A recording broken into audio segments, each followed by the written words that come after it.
తెలియజేస్తా ఉన్నాను. మీరు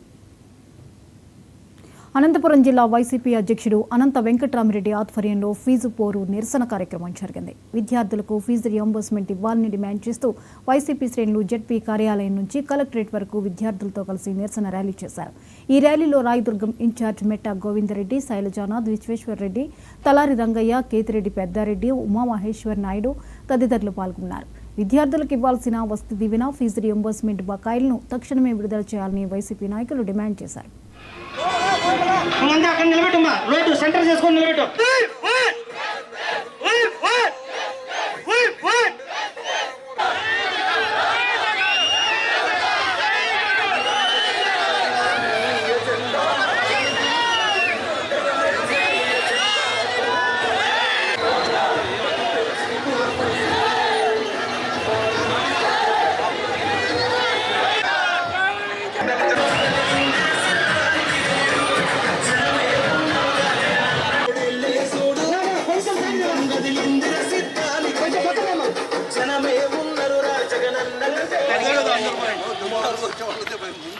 సైడ్ వెనకాల పక్క రండి, వెనకాల సైడ్ రండి.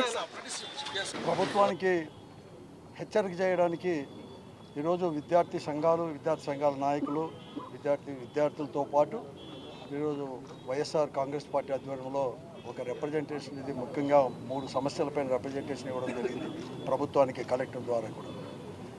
ప్రభుత్వం వచ్చి ఈ కూటమి ప్రభుత్వం ఏర్పడి 9 మాసాలు కూడా పూర్తి కూడా అయింది.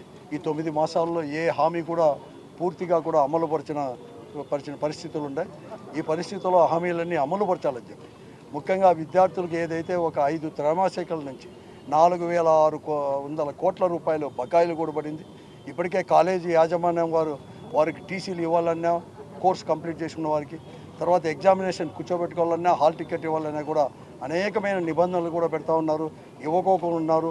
తర్వాత పాస్ అయిన వారు కూడా ఉద్యోగాలు వచ్చినా కూడా వారికి టీసీలు అవన్నీ కూడా ఇవ్వకోకుండా, మార్కులు ఇవ్వకుండా, దానివల్ల వారికి ఉద్యోగాలు కూడా పోకుండా పరిస్థితులు నెలకొన్నాయి. కాబట్టి వెంటనే ఆ 4,600 కోట్ల రూపాయలు వెంటనే విడుదల చేయాలని చెప్పేసి, వచ్చే సంవత్సరం నుంచి పూర్తిగా ప్రతి 3 నెలలకు వచ్చి కూడా ఈ ఫీజు రియంబర్స్మెంట్ కానీ వసతి దీవెన కూడా చెల్లించాలని చెప్పేసి, అలాగే ఏదైతే ఈ ప్రభుత్వం హామీ ఇచ్చిందో 20 లక్షల ఉద్యోగాలు సృష్టిస్తామని, ఇంతవరకు కూడా ఒక ఉద్యోగం కూడా సృష్టించలేదు, తేను కూడా తేవాలి. కాబట్టి వెంటనే